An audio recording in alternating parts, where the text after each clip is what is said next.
الحمد للہ رب العالمین والعاقبۃ للمتقین والصلاۃ والسلام علی سید المرسلین اما بعد۔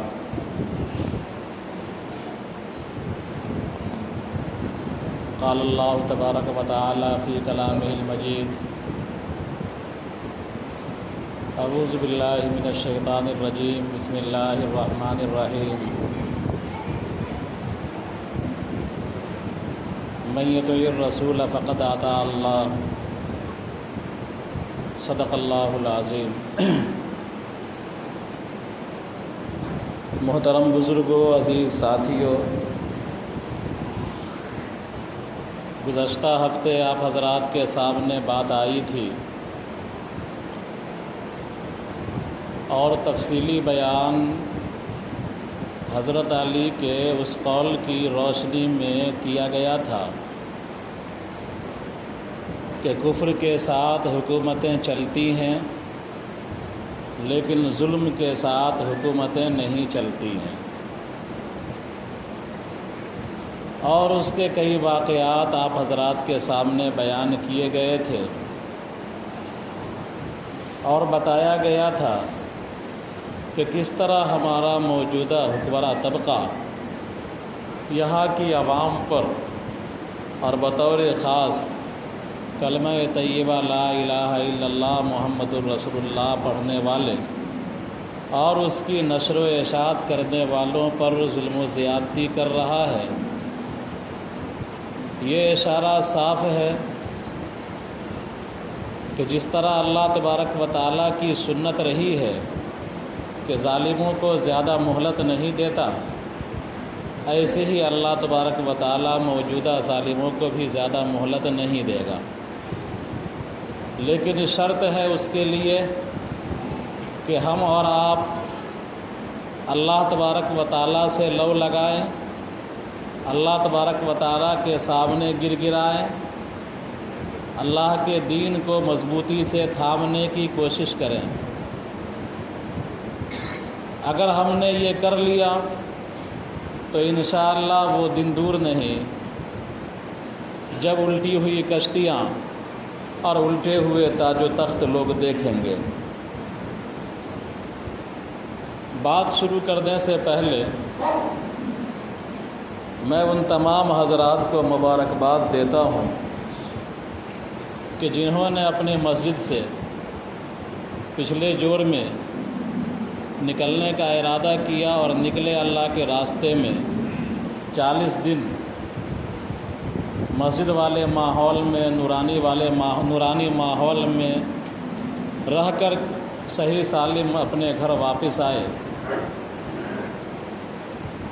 جماعت سے نمازیں پڑھی، تہجد وغیرہ پڑھا، ذکر و اذکار کیا اور جو معمولات تھے ان کو پورے کرتے رہے۔ اللہ تعالیٰ تمام کے نکلنے کو قبول فرمائے، اور جن لوگوں کا اب تک وقت نہیں لگ سکا ہے یا جو ہچکچاہٹ کے شکار ہیں، اللہ تعالیٰ سب کو قبول فرمائے۔ جناب نبی کریم صلی اللہ علیہ وسلم کی سنت رہی ہے کہ آپ صلی اللہ علیہ وسلم مجاہدین کی جماعتیں اگر کہیں بھیجتے اور وہ جماعت فتح یاب ہو کر واپس آتی تھی تو حضور بہت خوش ہوتے تھے اور ان کا استقبال بھی کیا کرتے تھے، دعاؤں سے بھی نوازتے تھے۔ بہرحال ہماری دعائیں ہیں کہ تمام حضرات کو اللہ تبارک و تعالیٰ دین حنیف پر قائم رکھے اور ہم تمام مسلمانوں کو ایمان و یقین کی دولت سے مالا مال فرمائے۔ کل دو اہم امر ہے، دو اہم کام ہے۔ ایک تو تبلیغی جماعت کے حوالے سے دربھنگا اور مدھوبنی کے علماء اور ائمہ کو جوڑا گیا ہے ایک خطہ میں۔ بہت سارے ہمارے علماء حضرات، ائمہ حضرات ارادہ کیے ہوئے ہیں، اللہ تعالیٰ سب کے نکلنے کو قبول فرمائے اور اللہ تعالیٰ اپنے شایان شان بدلہ عطا فرمائے۔ اور دوسرا جو اہم امر ہے وہ کل امارت شریعہ میں ہے کہ امارت شریعہ ہم تمام بہار، اڑیسہ اور جھارکھنڈ کے مسلمانوں کا دھڑکتا ہوا دل ہے اور 100 سالہ خدمات اس ادارے کی ملک و ملت کے لیے ہیں۔ وہ ہمارا مذہبی ادارہ بھی ہے، سماجی ادارہ بھی ہے، ملی ادارہ بھی ہے۔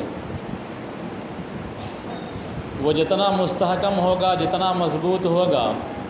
ہم اور آپ بھی اتنے ہی مضبوط ہوں گے، اور جتنا کمزور ہوگا ہم اور آپ اتنے ہی کمزور ہوں گے۔ کل وہاں امیر شریعت کا انتخاب ہے۔ 800 سے زائد اراکین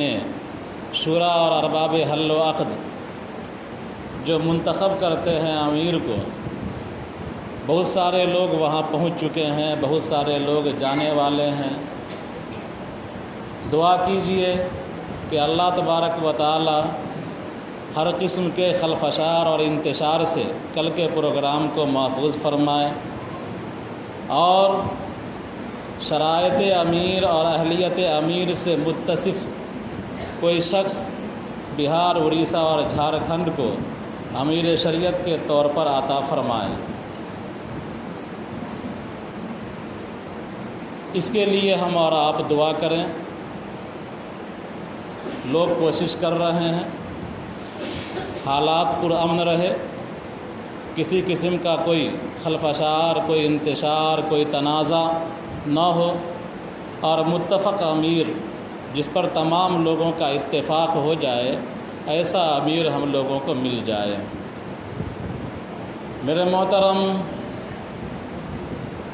ہم اور آپ باتوں باتوں میں صحابہ کرام رضوان اللہ علیہم اجمعین کی مثالیں دیتے ہیں، اور کیوں نہ دیں گے؟ اس لیے کہ صحابہ کرام رضوان اللہ علیہم اجمعین ہمارے لیے آئیڈیل اور نمونہ ہیں۔ جناب نبی کریم صلی اللہ علیہ وسلم کی صحبت اور فیضان نبوت کی وجہ سے اللہ تعالیٰ نے ان کو ایسا چمکایا کہ فرمان رسالت ہے کہ اصحابی کالنجوم فبأیہم اقتدیتم اہتدیتم، کہ میرے صحابہ ستارے کے مانند ہیں، جن کی اقتدا کر لوگے کامیاب ہو جاؤ گے۔ صحابہ کرام کی دین کے تعلق سے کتنی قربانیاں ہیں، جانی قربانیاں، مالی قربانیاں، تاریخ کے صفحات بھرے پڑے ہیں، اور بلا شبہ روئے زمین پر آدم سے لے کر کے اب تک اور تا قیامت اتنی قربانی دینے والی جماعت، جتنی قربانی جان و مال کی صحابہ نے دی، نہ کبھی پیدا ہوئی اور نہ کبھی قیامت تک ہوگی۔ ہم اور آپ ان کی نقالی بھی صحیح سے نہیں کر سکتے، جتنی قربانیاں اور جیسی قربانیاں صحابہ نے پیش کی ہے۔ یہ مہینہ ربیع الاول کا شروع ہو گیا ہے۔ اس مہینے میں ہم کو اور آپ کو بطور خاص جناب نبی کریم صلی اللہ علیہ وسلم کی سیرت مبارکہ، بطور خاص صحابہ کرام رضوان اللہ علیہم اجمعین کے حالات زندگی، ان سب کا مطالعہ کرنا چاہیے، ان سب کا چرچا کرنا چاہیے، ان سب پر باتیں کرنی چاہیے۔ لیکن ہم اور آپ ایسے فتنے میں مبتلا ہیں کہ دنیا جہان کی تمام باتیں تو کرتے ہیں، لیکن جو باتیں ضروری ہوتی ہیں ان تمام باتوں کا چرچا نہیں کرتے، آپس میں موضوع نہیں بناتے، آپس میں گفتگو نہیں کرتے۔ ایک معمولی الیکشن ہوتا ہے پنچایت کا، 3 مہینہ 4 مہینہ پہلے سے لوگ دیوانے بنے ہوئے رہتے ہیں، اور پورے قوم کا یہی حال ہے۔ لیکن ربیع الاول کا مہینہ آتا ہے تو کم سے کم اتنا دیوانہ تو ہم اور آپ بن جائیں کہ سیرت کی کوئی کتاب پڑھ لیں۔ اردو کے اندر بھی موجود ہیں سیرت کی کتابیں، ہندی کے اندر بھی موجود ہیں سیرت کی کتابیں۔ کسی عالم سے بیٹھ کر کسی عالم کے پاس کچھ سیرت کے واقعات ہی سن لیں۔ جناب نبی کریم صلی اللہ علیہ وسلم صحابہ کرام کے حالات زندگی ہی ان سے کہیں کچھ بیان کیجئے تاکہ ہمارا ایمان تازہ ہو جائے۔ لیکن ظاہر سی بات ہے کہ جب عقل پر پردہ پڑا ہوتا ہے تو یہ سب چیزیں اچھی نہیں لگتی ہیں۔ وہی چیزیں اچھی لگتی ہیں جو چیزیں وقتی ہوتی ہیں، عارضی ہوتی ہیں، فنا ہونے والی ہوتی ہیں، اور اصلی اور دائمی چیزیں جو ہمارے لیے ذخیرہ آخرت ہوتی ہیں وہ چیزیں اچھی نہیں لگتی ہیں۔ ایک صحابیہ ہیں، تاریخ کی کتابوں کے اندر آتا ہے کہ ایک جنگ کے موقع پر اس صحابیہ کے لڑکے، ان کے شوہر، ان کے خاندان کے کئی افراد شہید ہو گئے۔ وہ اپنے گھر سے نکلی تاکہ جنگ کے حالات سے باخبر ہو سکیں اور دیکھیں کیا بیتی مسلمانوں پر، کیا احوال ہیں۔ راستے میں لوگوں نے خبر دیا، کسی نے خبر دی کہ تمہارے شوہر کا انتقال ہو گیا، آگے بڑھی کسی نے خبر دی تمہارے بیٹے کا انتقال ہو گیا، کسی نے خبر دی تمہارا دوسرا بیٹا بھی شہید ہو گیا۔ اس طرح ان کو اپنے رشتہ داروں کے وفات پانے یا شہید ہونے کی خبریں ملتی رہیں، لیکن اس کی زبان سے جو الفاظ نکلتے تھے وہ یہی نکلتے تھے کہ بتاؤ اللہ کے رسول صلی اللہ علیہ وسلم کیسے ہیں۔ جیسے ہی اس کو پتہ چلا کہ اللہ کے رسول صلی اللہ علیہ وسلم باحیات ہیں، صحیح سالم ہیں، معمولی زخم ہیں، ویسے ہی اس نے شکر ادا کیا کہ اللہ کے رسول صلی اللہ علیہ وسلم کا دیدار ہو گیا، آپ کی زیارت ہو گئی، آپ کو میں نے دیکھ لیا، آپ کے حالات سے ہم کو خبر مل گئی، تو تمام غم کافور ہے، تمام حادثات ہیچ ہیں، آپ صحیح سالم ہیں، سب کچھ صحیح سالم ہے۔ تو یہ ایک معمولی صحابیہ ہیں، ان کی یہ کارگزاری ہے۔ ہم اور آپ اس دین کے لیے، جس دین کے لیے صحابہ اور صحابیات نے ان عظیم قربانیوں کو پیش کیا، ذرا تصور کریں کہ اس دین کے لیے ہم اور آپ کتنی قربانی دینے کے لیے تیار ہیں۔ صحابہ کرام نے اپنے گھر بار کو چھوڑا۔ مشہور واقعہ ہے کہ صحابہ کرام کو آپ صلی اللہ علیہ وسلم نے جب دیکھا کہ مکہ میں ستایا جا رہا ہے اور محض اسلام لانے کی بنیاد پر، کلمہ طیبہ پڑھنے کی بنیاد پر، کلمہ کی نشر و اشاعت کی بنیاد پر کسی کو پیٹا جا رہا ہے، کسی کو گھسیٹا جا رہا ہے، کسی کے انگاروں پر لٹایا جا رہا ہے، تو آپ صلی اللہ علیہ وسلم نے ان صحابہ کرام کو جو مفلوق الحال تھے، غریب تھے، ان کو حکم دیا کہ تم لوگ ہجرت کر جاؤ، مکہ چھوڑ کر کے چلے جاؤ۔ صحابہ کرام رضوان اللہ علیہ مجمعین نے اللہ کے رسول صلی اللہ علیہ وسلم کے اس حکم کی تعمیل کے لیے آپ نے کہا ہے کہ ہجرت کر جاؤ، اور صحابہ کرام نے گرہ باندھ لیا کہ ہم کو عمل کرنا ہے، اپنا گھر بار چھوڑ کر کے نکل جانا ہے، اللہ کے رسول صلی اللہ علیہ وسلم کے حکم کی تعمیل کرنی ہے۔ تو صحابہ کرام نے مکہ کو چھوڑا، اپنا وطن چھوڑا، اپنا گھر چھوڑا، اپنا در چھوڑا، اپنا کنبہ چھوڑا، اپنا رشتہ دار چھوڑا، اپنی برادریاں چھوڑی، اپنی ذات کو چھوڑا، سب کو چھوڑا، اور فرمان رسالت کے آگے سر تسلیم خم کرتے ہوئے مکہ سے 4773 کلومیٹر دور سمندر کا سفر کیا اور حبشہ پہنچ گئے۔ ایتھوپیا، آج کے زمانے میں وہ ایتھوپیا ہے۔ نقشہ دیکھیے گا، سعودی عرب کا مکہ سے اور ایتھوپیا کے درمیان سمندر حائل ہے۔ 4773 کلومیٹر کا فاصلہ ہے سعودی عرب سے ایتھوپیا کا۔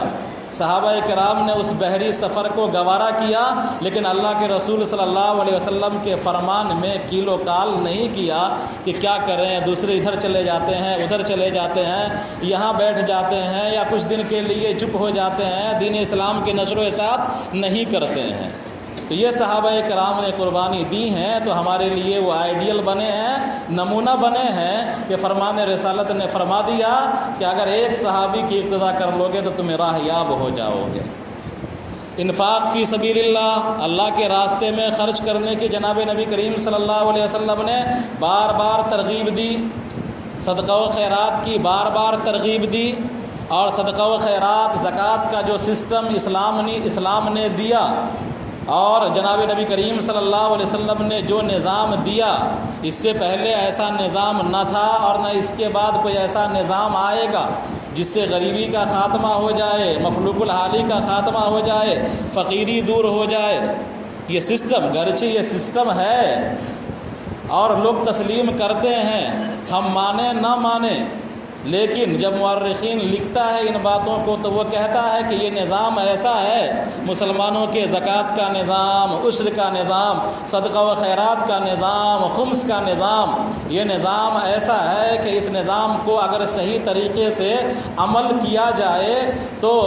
مسلمانوں کے درمیان سے غربت کا خاتمہ ہو جائے گا، فقر کا خاتمہ ہو جائے گا، کوئی بغیر دوا کے نہیں مرے گا، کوئی بغیر غذا کے نہیں مرے گا، کوئی بچہ بغیر دودھ کے نہیں مرے گا۔ یہ نظام اللہ کے رسول صلی اللہ علیہ وسلم نے دیا ہے۔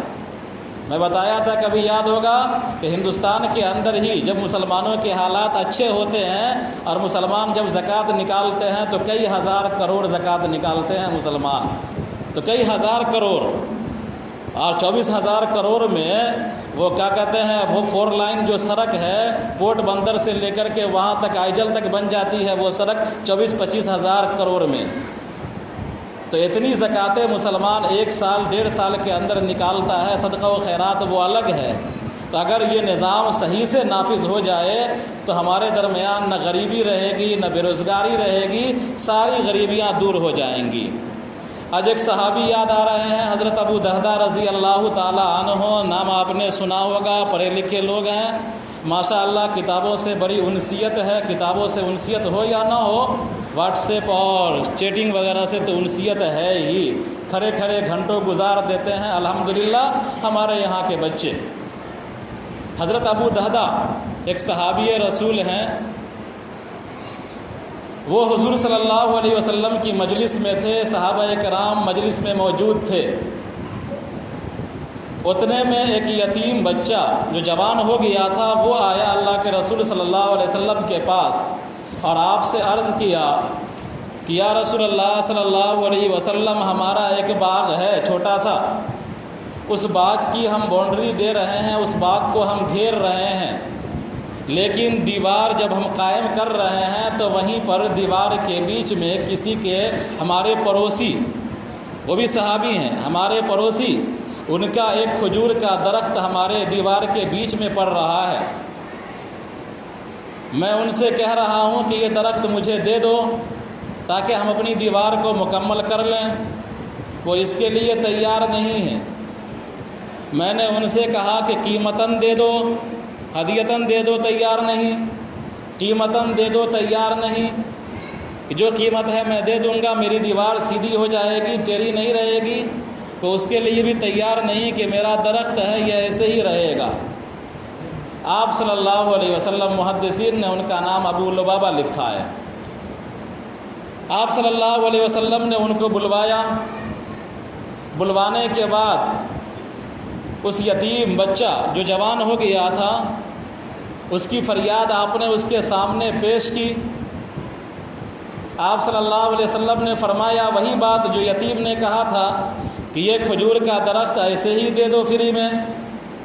وہ تیار نہیں ہوئے، مشورتاً تھا، اگر حضور حکم دیتے تو حضور کے حکم کے آگے سر تسلیم خم کرنا واجب ہے،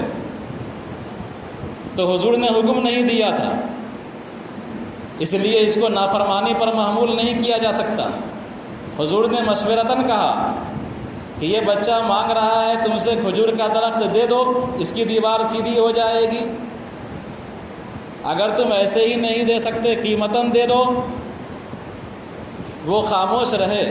اللہ کے رسول صلی اللہ علیہ وسلم نے کہا کہ اگر تم یہ کھجور کا درخت دے دو گے اس یتیم بچے کو، اگر کھجور کا درخت اس یتیم بچے کو دے دو گے تو اللہ تبارک و تعالیٰ تم کو جنت کے اندر ایسا درخت عطا کرے گا جس کے سائے اتنے لمبے ہوں گے، اتنے دراز ہوں گے، اتنا اونچا درخت ہوگا کہ ایک گھوڑ سوار اس پر 100 سال تک اس کے سائے پر سفر کرتا رہے گا اور وہ سایہ ختم نہ ہوگا۔ اس پر بھی وہ صحابی خاموش رہے۔ حضرت ابو درداء رضی اللہ تعالی عنہ یہ سن رہے تھے زبان رسالت سے کہ اللہ کے رسول صلی اللہ علیہ وسلم نے اس ایک درخت کے بدلے جنت کے ایسے درخت کا وعدہ کر دیا ہے جس کا سایہ اتنا لمبا ہوگا کہ 100 سال تک گھوڑ سوار سفر کرتا رہے گا اور وہ سایہ ختم نہ ہوگا۔ اس کا مطلب ہے کہ جنت واجب ہو جائے گی۔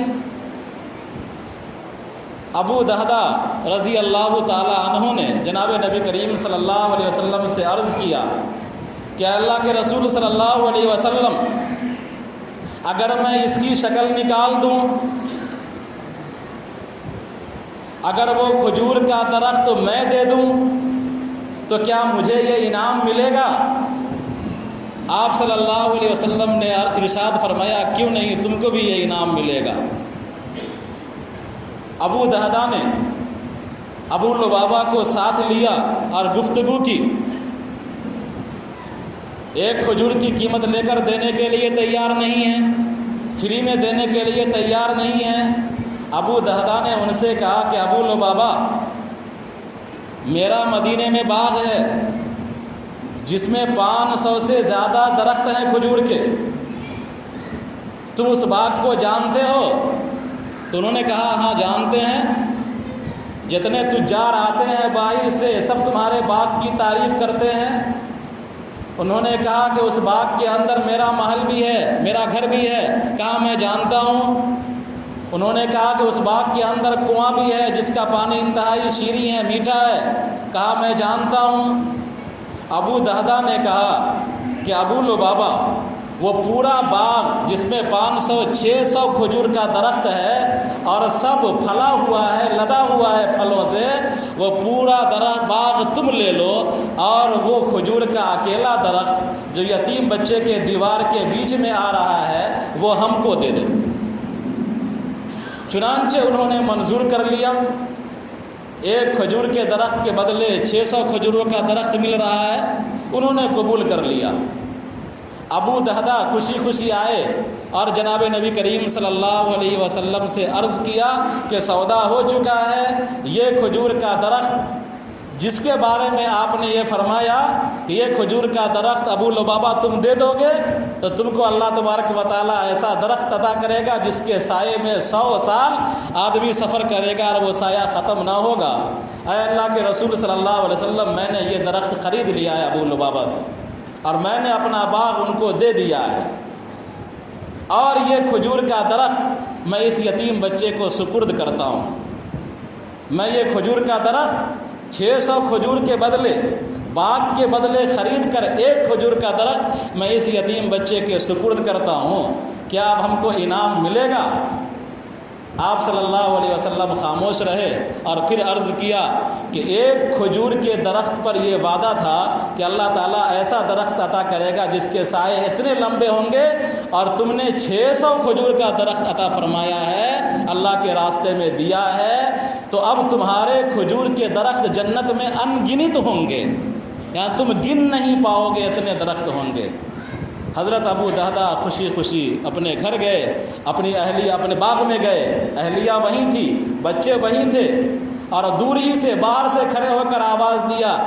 بیوی سے کہا کہ نکل جاؤ نکل جاؤ، یہ باغ میں نے بیچ دیا ہے، یہ باغ میں نے بیچ دیا ہے۔ بچوں سے کہا نکل جاؤ اس باغ سے کہ یہ باغ میں نے بیچ دیا ہے۔ بیوی تعجب سے پوچھی کتنے میں بیچا؟ تو بیوی وہ حضرت ابو دہدہ نے کہا کہ میں نے جنت کے بدلے بیچ دیا ہے۔ بیوی خوشی خوشی نکلی۔ روایت کے اندر آتا ہے کہ بچے جو کھجور لیے ہوئے تھے ہاتھ میں، وہ کھجور بھی اسی باغ میں ڈال دیا اور وہ کھایا نہیں اور نکل گئے کہ اس کا سودا ہو چکا ہے، اس کے بدلے اللہ تعالیٰ نے جنت عطا فرمایا ہے۔ تو صحابہ کرام نے قربانیاں دی ہیں جانی اور مالی، تب وہ ہمارے لیے آئیڈیل بنے ہیں، ہمارے لیے نمونہ بنے ہیں۔ ہم اور آپ بھی قربانی کا مزاج رکھیں، جب ہم سے جان کا مطالبہ کیا جائے تو جان دینے کے لیے تیار رہیں، مال کا مطالبہ کیا جائے تو مال دینے کے لیے تیار رہیں۔ اللہ تعالی ہماری پوری زندگی کو دین کے لیے قبول فرمائے۔